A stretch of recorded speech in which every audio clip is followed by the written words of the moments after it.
Assalamualaikum warahmatullahi wabarakatuh. Apa kabar rekan-rekan PPG se-Indonesia? Perkenalkan, nama saya Titi Sumanti, SPD, Guru Biologi SMA Negeri 8 Batam. Saya adalah mahasiswa PPG Angkatan 2 dari Kota Batam, Provinsi Kepulauan Riau, yang sedang mengikuti program PPG di Universitas Galuh, Ciamis, Bandung, Jawa Barat. Pada kesempatan ini, saya akan melaksanakan PPL siklus 1 praktek pembelajaran di kelas 11 IPA 3 SMA 8 Batam dengan materi sistem gerak pada manusia. Selamat menyaksikan. Tangan ke atas, maka berkibar, tangan ke samping, burung yang terbang, tangan ke depan, ikan berenang. Sebelum kita mulai, terlebih dahulu Ibu meminta kalian untuk membaca doa kepada ketua kelasnya. Ibu minta dibimbing doanya. Baik, sebelum memulai proses pembelajaran, alangkah baiknya kita berdoa menurut kepercayaan masing-masing terlebih dahulu. Berdoa, mulai. Berdoa selesai. Oke, apa kata anak sekalian? Sehat? Dan sebelum kita mulai, Ibu absen dulu. Yang tidak hadir siapa? Hadir semua? Nihil ya? Kalian kan sudah belajar tentang jaringan hewan dan jaringan tumbuhan. Nah, sekarang Ibu sebelum memulai ke materi yang baru, Ibu akan memberikan pertanyaan dulu dengan kalian. Coba kita buka pertanyaan nomor 1. Di sini yang bisa tunjuk tangan ya. Jaringan pada hewan yang berperan untuk menanggapi rangsangan dan meneruskan impuls ke bagian tubuh lain adalah pangan apa? Jawabannya adalah jaringan saraf. Jaringan saraf. Adakah hubungannya dengan pelajaran kita hari ini? Jaringan saraf ada hubungannya dengan pelajaran kita hari ini? Ada. Kemudian nomor 2, jaringan epitel pipi yang selapis memiliki peran dalam proses. Yang bisa menjawab?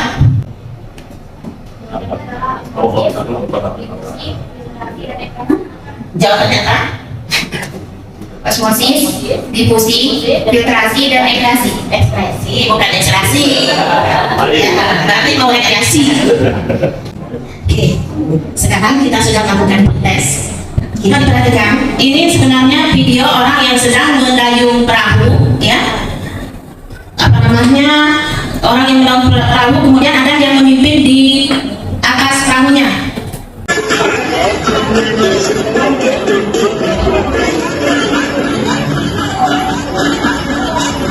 Itu kira-kira mereka menggunakan apa? Tangan. Kemudian apa lagi? Otot. Terus apa lagi? Sendi. Terus tulang. Nah, kira-kira di situ materi kita materinya apa? Sistem gerak pada manusia. Kemudian di situ kita masuk pada materi bab 4, itu sistem gerak pada manusia. Nah, ini sistem gerak pada manusia. Kemudian kita masuk pada tujuan pembelajaran kita di sini. Tujuan pembelajaran melalui kegiatan pembelajaran dengan pendekatan saintifik menggunakan model pembelajaran problem based learning (PBL) peserta didik dapat menganalisis hubungan antara struktur jaringan penyusun organ pada sistem gerak dalam kaitannya dengan berproses dan gangguan fungsi yang dapat terjadi pada sistem gerak manusia, dan menyajikan karya tentang pemanfaatan teknologi dalam mengatasi gangguan sistem gerak melalui studi literatur sehingga peserta didik dapat membangun kesadaran akan kebesaran Tuhan Yang Maha Esa, menumbuhkan perilaku disiplin, jujur, aktif, responsif, santun, bertanggung jawab, dan kerjasama. Jadi itu adalah tujuan pembelajaran kita hari ini. Kemudian sini ada tentang konsep. Nah, di situ pada sistem gerak pada manusia itu terdiri dari 3. Ada rangka, kemudian ada otot, ada gangguan pada sistem gerak. Nah, jadi di sana kita hanya mempelajari yang saat ini kita hanya mempelajari tentang rangka. Nah, di situ rangka itu terdiri dari ada tulang, ada sendi, terus apa lagi? Tulang rawan, tulang keras, kemudian ada memiliki bentuk seperti apa tulang? Dan di situ Ibu ada gambar di sana. Coba kalian perhatikan gambar rangka tersebut, ya. Kira-kira di situ ada masalah nggak yang muncul sama kalian? Berdasarkan gambar, kira-kira apa masalahnya? Ada yang bisa? Dari gambar tersebut terlihat bahwa di media ini tulang terlihat cukup keras ya Bu. Pertanyaan saya adalah kira-kira apa komponen yang membuat si tulang ini menjadi keras? Dan itu pertanyaan si Farhan, kira-kira komponen apa yang membuat tulang kita itu bisa menjadi keras? Itu sudah satu permasalahan. Ada yang bisa menanggapi dulu? Belum bisa? Yang kedua, ada lagi permasalahannya? Selain dari komponen yang menyebabkan tulang keras, saya juga ingin bertanya Bu, apa yang menyebabkan tulang itu keras Bu? Nah, untuk menjawab permasalahan teman kalian tadi, ya, ini ibu ada ada LKPD di sini. Ibu minta kalian sekarang membagi kelompok. Ini, ya, lembaran kerja ini dibagikan sama kalian. Ibu minta tolong kalian segera mengerjakan kalau sudah dibagikannya.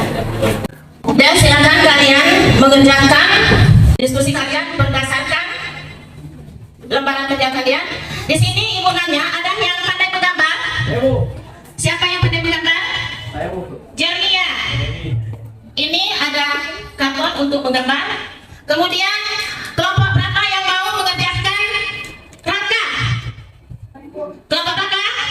Sekarang maju ke depan, silakan ambil torsonya ke depan.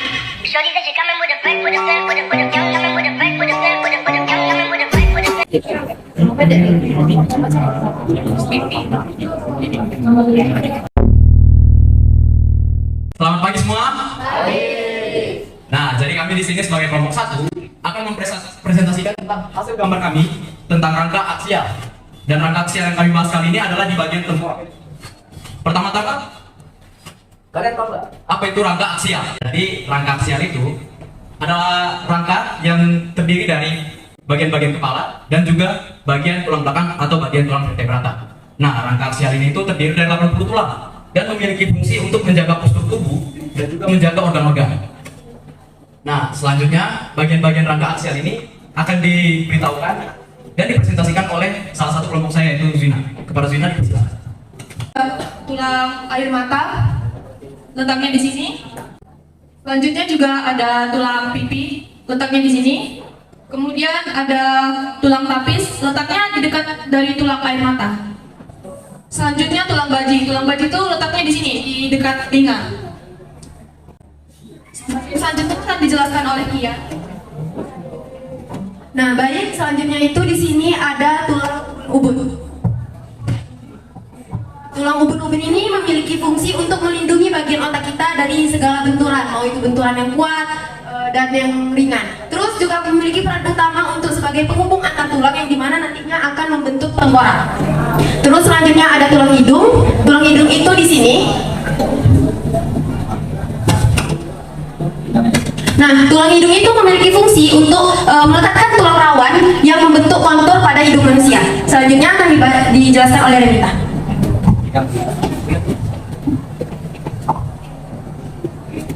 Selanjutnya di bawah sini ada tulang rahang atas dan untuk menegakkan bentuk wajah, dan tulang rahang bawah untuk tulang rahang bawah yang membentuk bagian bawah tengkorak.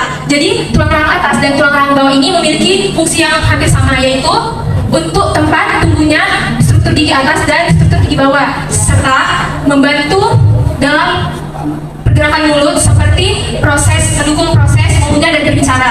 Nah, sekian presentasi dari kami. Sebelum kami menutup presentasi kali ini, kami itu mengadakan sesi tanya dan jawab. Yang ingin bertanya silakan mengangkat tangan dan pertanyaannya akan kami jawab sebisa mungkin. Yang ingin bertanya silakan berdiri dan juga mengatakan nama kelompoknya. Assalamualaikum warahmatullahi wabarakatuh. Terima kasih telah memberikan kami kesempatan untuk bertanya. Dan saya dari perwakilan dari kelompok 3 ingin bertanya tentang apa fungsi dari tulang air mata. Jadi di sini saya sebagai perwakilan kelompok akan menjawab pertanyaan yang pertama, yaitu pertanyaan dari kelompok 3. Apa sih fungsi dari tulang air mata itu? Fungsi dari tulang air mata sendiri itu memiliki fungsi untuk menopang atau menyokong bagian organ-organ mata atau bola mata, dan juga memiliki fungsi sebagai tempat keluarnya air mata dan juga kelenjar air mata. Terima kasih. Sekian presentasi dari kami. Begitu ketiak kok melalui dan lulus. Jangan lupa membeli mengkudu. Agar silaturahmi dan presentasi kita berjalan dengan mulus, kami ucapkan Assalamualaikum warahmatullahi wabarakatuh. Halo teman-teman semua, selamat pagi dan terima kasih atas perhatiannya atas presentasi kami pada hari ini.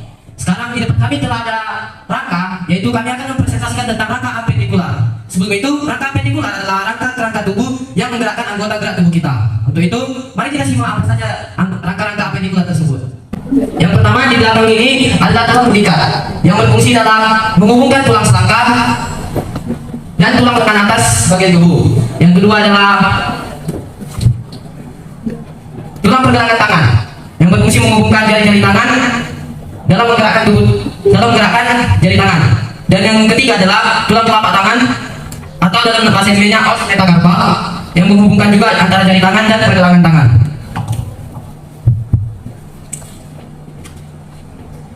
Selanjutnya ada tulang jari tangan atau dalam bahasa ilmiahnya phalanges yang berfungsi untuk membentuk struktur tangan yang sempurna.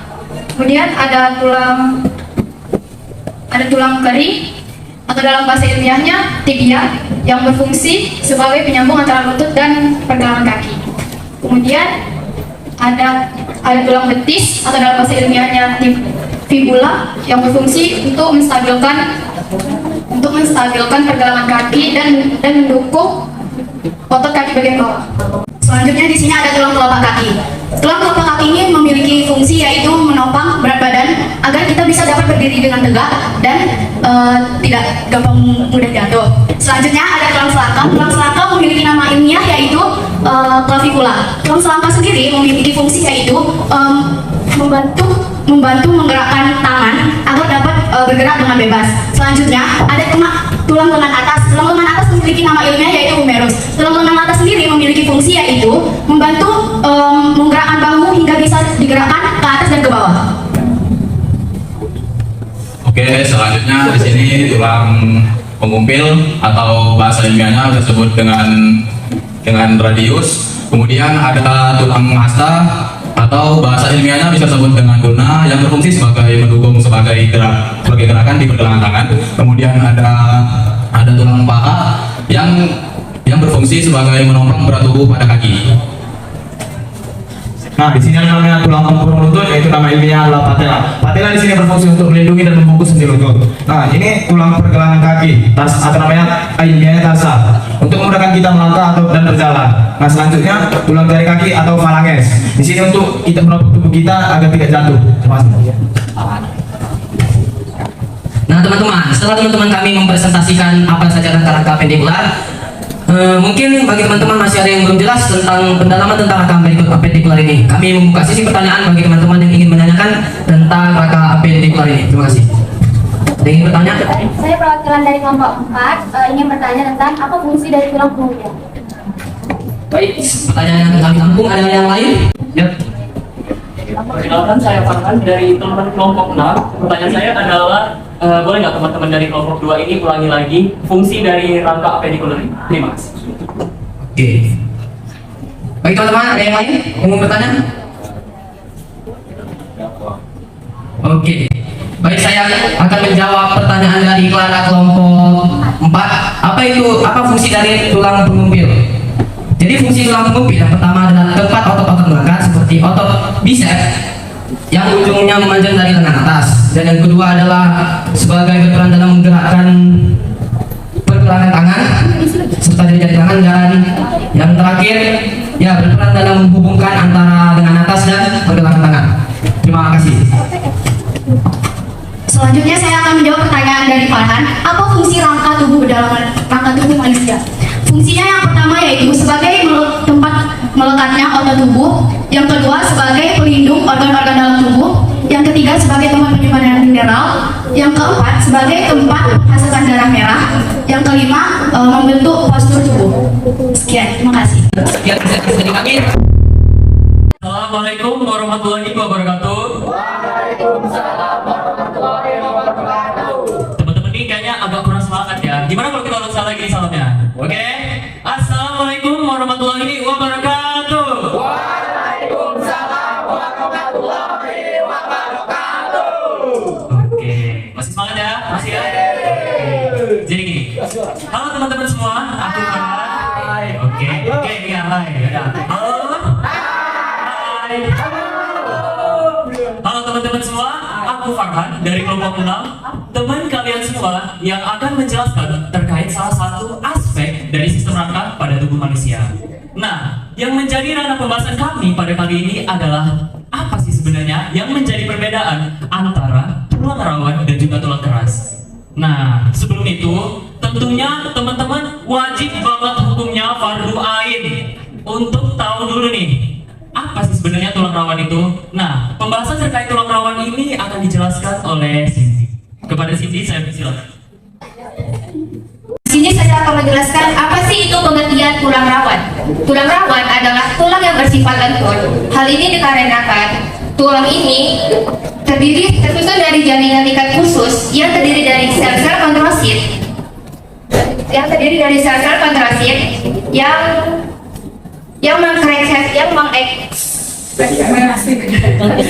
mengekskresikan matriks atau kondrin berupa hialin atau kolagen. Sel-sel kondrosit berada di dalam rongga-rongga yang disebut dengan laguna. Oke, selanjutnya adalah pembahasan terkait apa itu definisi dari tulang keras. Nah, tulang keras ini akan dijelaskan oleh Laila. Kepada Laila saya persilakan.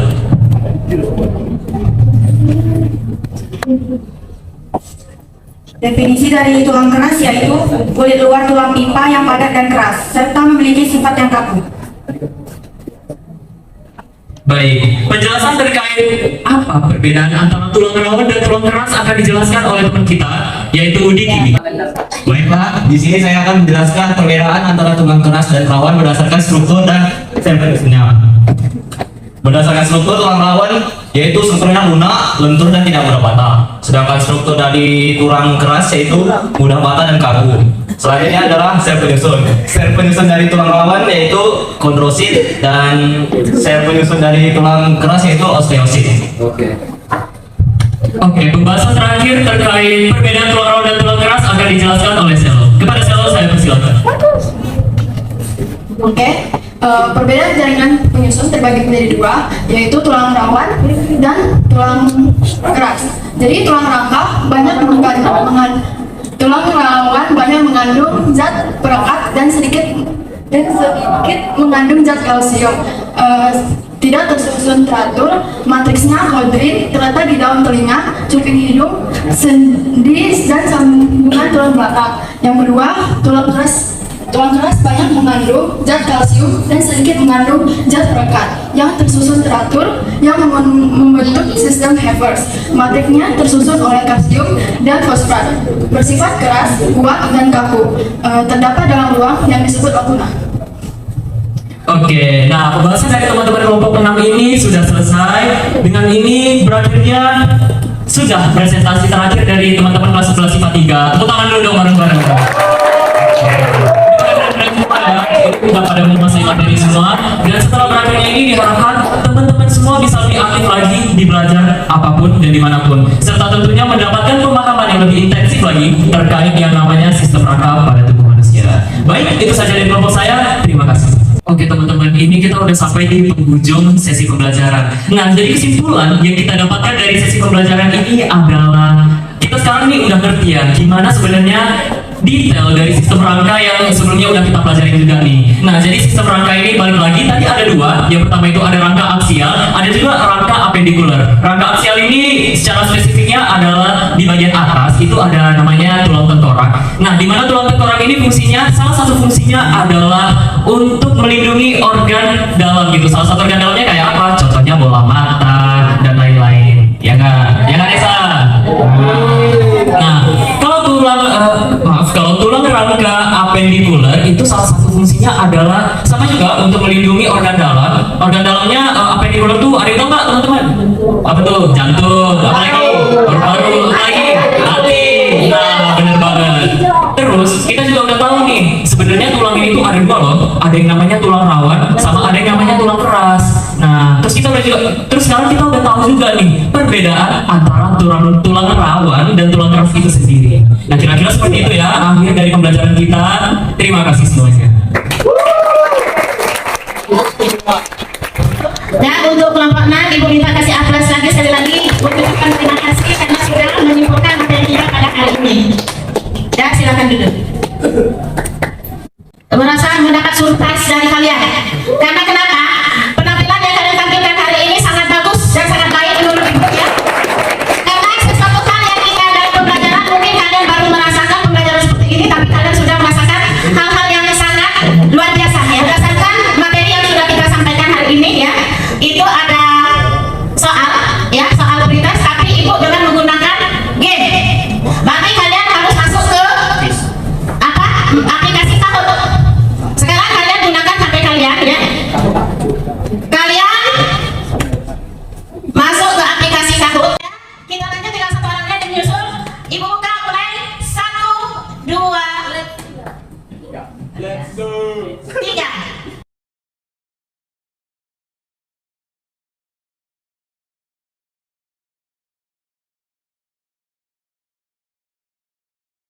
itu gambar nomor 1. Jawabannya apa?